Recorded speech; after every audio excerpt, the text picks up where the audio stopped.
প্রিয় বন্ধুরা, কেমন আছেন? আশা রাখি ভালো। কোনো মানুষ যদি সৃষ্টি সম্পর্কে কিছু সময় চিন্তা করে তাহলে 70 বছর ইবাদতের সমান। একটা সমস্যা সমাধানের জন্য যদি কিছু মানুষ একত্র মিলিত হয় তাহলে একটা মিটিং, একটা সভা, একটা সম্মেলন সমান সমান 50 বছর ইবাদতের সমান। তাহলে এত দামি যদি হয়ে থাকে এই সৃষ্টি সম্পর্কে চিন্তা করা, এত দামি যদি হয়ে থাকে একটা সমস্যার সমাধানের জন্য চেষ্টা করা, তাহলে আমি কেন চেষ্টা করব না? এটা হচ্ছে আমার প্রশ্ন। কারণ আমি তো একদিন মরে যাব। আমার তো টাকা কড়ির দরকার, সবের দরকার হবে, তাই না? আমার তো পুণ্যের দরকার হবে। এই জন্য আমার এত কথা। আমি যে স্থানে দাঁড়ায় আছি, আমার বাম পাশে আছে খ্রিস্টান মিশনারি, আমার ডান পাশেও খ্রিস্টানদের জন্য একটা চ্যারিটি আছে, সেখান থেকে দান খরচ করা হয়। আমি ঢাকাতে 30 বছর। আমার হাতের বাম পাশে আছে বাসাবো। এই বাসাবো আছে বৌদ্ধ মন্দির, এবং সেখানে বৌদ্ধের এমন এক বিশাল মূর্তি, যেটা প্রায় 14 তলা বা 16 তলা বিল্ডিংয়ের সমান বিশাল বৌদ্ধ মূর্তি আছে। আমি ওই মন্ত্রীর ভিতরে গেছি এবং সেখান থেকে কিছু বইপত্র সংগ্রহ করছি। তারপরে আমি ফার্ম গেট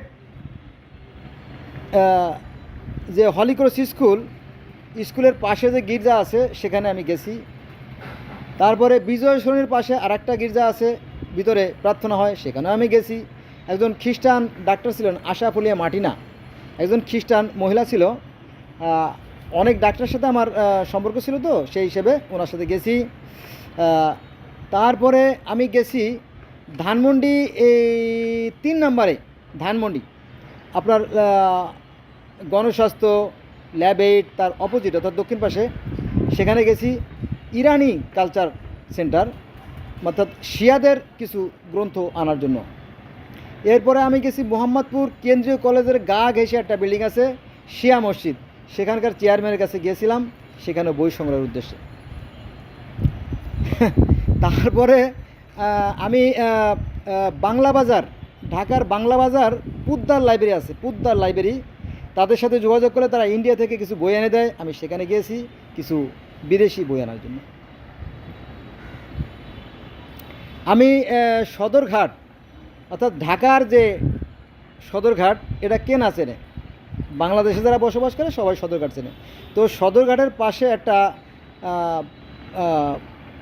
ব্রাহ্ম সমাজের আখড়া আছে, সেখানে আমি গেছি। সেখানকার চেয়ারম্যান রবি, সেখানকার চেয়ারম্যান আছে রবি, সেখানে আমি গেছি সেই ব্রাহ্ম সমাজের কিছু বই পুস্তক সংগ্রহ করার জন্য। আমি ইসে গেছি আপনার ওই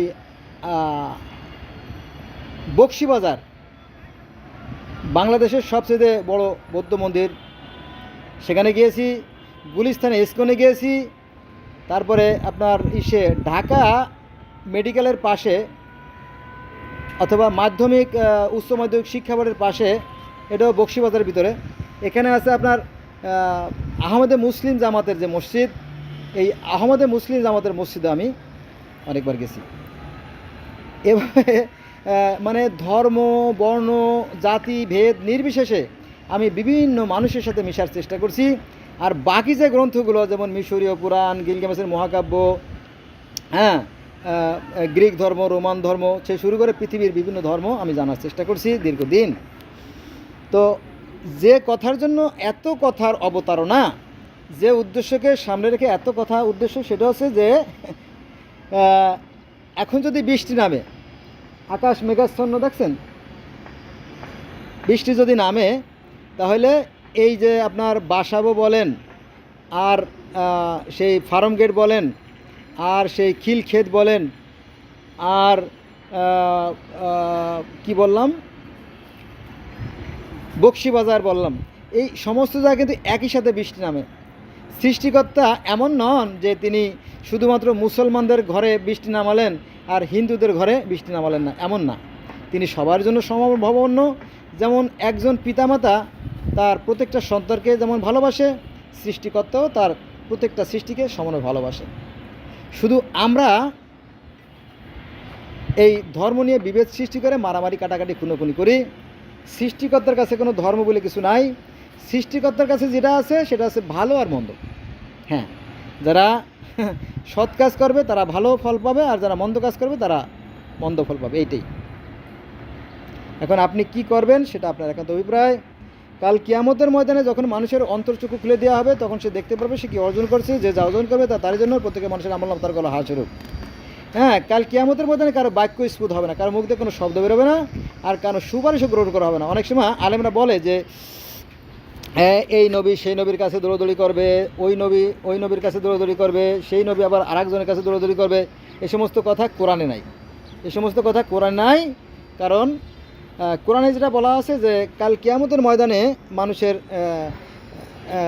চেহারা দেখে বোঝা যাবে, ঠিক আছে, তার আমলনামা চেহারাই প্রকাশ পেয়ে যাবে।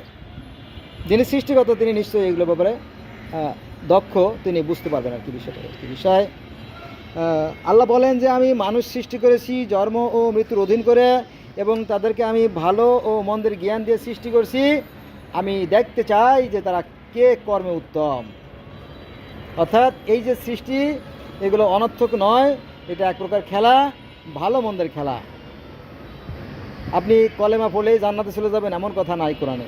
নামাজ পড়লেই জান্নাতে চলে যাবেন এটাও কোরআনে নাই। কলেমা পড়লো অথবা হজে গেলেই যে জান্নাতে চলে যাবেন এমন কথা কোরআনে নাই। কোরআনে কি আছে? কোরআনে আছে সৎ কর্মের কথা। যারা সৃষ্টিকর্তা সত্যিকার অর্থে বিশ্বাস রাখবে তারা তো সৎ কাজই করবে, তাই না? অন্যায় কাজ তাদের হবে না। সেই কথাই সৃষ্টিকর্তা বারবার বলছেন কোরআনে, এবং শত শত আয়াতে আপনি দেখবেন যে যারা সৎ কাজ করবে এবং বিশ্বাস করবে তারাই জান্নাতি। যারা সৎ কাজ করবে, হ্যাঁ, আর সৃষ্টিকর্তা বিশ্বাসে তারাই জান্নাতি। আবার আমরা এটা জানি যে ইন্নে সালাতা তানহা আনাল ফাহশাই ওয়াল মুনকারিল বাগি। ইন্নে মানে নিশ্চয়ই, সালাতা মানে কি নামাজ, নিশ্চয়ই নামাজ। ইন্নে সালাত তানহা আনাল ফাহশা, বিরত রাখে। ফাহশা মানে কি মন্দ বা খারাপ কাজ থেকে। তানহা আনাল ফাহশা ওয়াল মুনকারিল বাগি, অন্যায়, অসৎ এবং বেফাস। অন্যায়, অসৎ এবং বেফাস খারাপ কাজ থেকে যারা বিরত থাকবে তাদের জন্য আছে পরম সুখের স্থান জান্নাত। কর্মের কথা বলা হয়েছে। এবং সূরা নাবার 11 নম্বর আয়াতে আল্লাহ বলেন যে আমি দিবাভাগকে করেছি খাদ্য অন্বেষণ করার জন্য। কার কথা? সৃষ্টিকর্তার কথা, কোরআনের কথা। কোরআনে বলা হয়েছে যে তোমরা নামাজ শেষে জমিনে বেরিয়ে পড়ো, তোমাদের জন্য রয়েছে বহুত রকমের কাজ, ঠিক আছে? কিন্তু আজকাল আর সেই হয় না, সেইভাবে চলে না। এখন ধর্মের নামে চলে যত সব ধোঁকাবাজি ব্যবসা, ঠিক আছে? ফলে সৃষ্টিকর্তা তার নিয়ামতগুলো কেড়ে নিয়ে যাচ্ছেন মানুষের কর্মের কারণে। আসুন আমরা আমাদের বিবেককে কাজে লাগাই, আমরা সৃষ্টিকর্তাকে স্মরণ রাখি আর দায়িত্বশীল আচরণ করি। যার মধ্যে সত্যিকার অর্থে ক্ষুধা ভীরুতা আছে, সত্যিকার অর্থে যার মধ্যে ক্ষুধা ভীরুতা আছে তার দ্বারা আর সৃষ্টি করে অকল্যাণ হতে পারে না। আর অকল্যাণ যদি নাই হয় আপনার দ্বারা, তাহলে আপনি কী খারাপ আশা করবেন? সৃষ্টিকর্তা তো অবিবেচক না, তাই না? আপনি যদি ভালো কাজ করে থাকেন নিশ্চয়ই এর ফল ভালো হবে, কিন্তু বাস্তবে কি আমাদের সমাজে তাই ঘটতেছে? না, সমাজে ভালো লোকই আপনি পাবেন না। বড়ই অভাব, ভালো মানুষের বড়ই অভাব। অনেকে মনে মনে ভাবে যে যাক আর কিছুদিন, এরপরে 4টে বাড়ি তো ঢাকা শহরে করছি, ছেলে হলো 5টা, আর একটা বাড়ি করে তারপরে একবারে হজ করে আসবো, তাই না? তাই তো? তো সেগুড়ে বালি, এগুলো কোনো কাজ হবে না। কারণ সেই স্বর্গ একটা ভিন্ন জিনিস, এটা উপলব্ধির বিষয় আর কি। এটা মানে কোনো ব্যাখ্যা নাই, এর কোনো ব্যাখ্যা নাই। তবে সবচেয়ে বড় কথা কি, সেটা হচ্ছে যে এই আলেমরাই কিন্তু ধর্মের 12টা বাজাইছে, একেবারে সাড়ে সর্বনাশ করে ফেলাইছে। এরা কি বলে জানেন? এরা ধর্ম নিয়ে ব্যবসা করে ধোঁকা দেয়। বলতেছিল যে একবার তো খালেস নিয়ে যদি কেউ তওবা করে, একবার যদি কেউ খালেস নিয়েতে তওবা করে, তাহলে তার নাকি সমস্ত জীবনের গুনাহ খাতা মাপ। আজকে হলো 1 জুলাই, 1/7/2025 সাল, মঙ্গলবার। গত ঈদে বাড়িতে গেছিলাম, বেশ 3 বছর পরে বাড়িতে গেলাম। তো ঈদ হয়েছে 7/6 তারিখে, ঈদ হয়েছে 7/6/2025 সালে। তো তো ঈদের ঠিক আগের দিন আমার এক ভাগ্নে, তার নাম হচ্ছে ইয়াস কাজী। তো সে দেখলাম সারাদিন শুয়ে শুয়ে মোবাইল টিপেছে। আমি যেহেতু মেহমান, আমি তো আর কথা বলতে পারি না। তো জিজ্ঞেস করলাম, বাবা কী ব্যাপার, তুমি ইয়াং ছেলে, তুমি সারাদিন শুয়ে শুয়ে মোবাইল টিপলা, কী ব্যাপার, কী হয়েছে? আঙ্কেল আমি এসে রোজা। বা দারুণ তো, কালকে ঈদ, আজকে মেহমানরা বাড়িতে আসছে, তোমার ফুফু আসছে, খালা আসছে, হ্যাঁ, একটু আনন্দ ফুর্তি করবা, তাদের সাথে কথাবার্তা বলা, তুমি তো হ্যাঁ মোবাইল নিয়েছি, তুই শুয়ে রয়েছো, ঘটনা কি বলো তো? আচ্ছা তুমি রোজা আছো কেন বলো তো? তা বললো যে আজকে রোজার ফজিলত জানেন। বলো কি ফজিলত? বলো কি যে আজকের এই রোজা, এই একটা রোজা আগামী 1 বছর যে সমস্ত অন্যায় কাজ করবো সেগুলো মাফ করে দেবে, এবং গত 1 বছরে যে সমস্ত অন্যায় কাজগুলো করেছি সেগুলো মাফ করে দেবে। মানে বাবা, তাহলে তো এমন রোজা তো আরও কিছু থাকা দরকার। এগুলো ভণ্ডামি, পুরোপুরি ভণ্ডামি। আবার এরমও বলা হয় যে আপনি উহুদ পাহাড় পরিমাণ পাপ করলেও কোনো টেনশন করবেন না, আপনি আল্লাহর উপর ভরসা রাখবেন, শুধু খালেস নিয়ে তওবা করবেন। কেন জানেন না? তওবা তো নসুহা।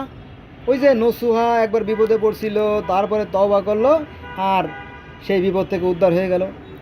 আবার নিজাম ডাকাত 100টা খুন করছে, কটা? 100টা খুন করছে। 100টা খুন করার পরে হঠাৎ করে তার চৈতন্যোদয় হলো, তার মানে কি, তার বিবেকের বিকাশ ঘটলো। তখন সে চিন্তা করলো যে আমার এত বড় পাপ কি ক্ষমা হবে? তো বিভিন্ন বুজুর্গের কাছে যাইতেছিল।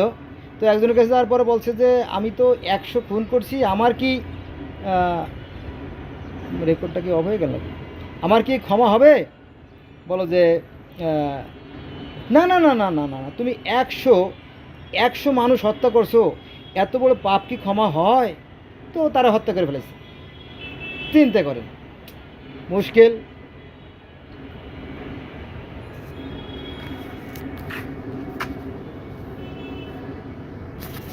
জি আঙ্কেল, জি আঙ্কেল, আঙ্কেল,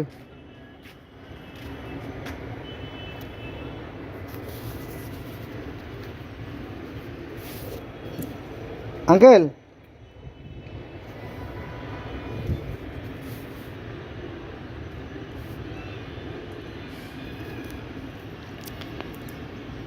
যাক।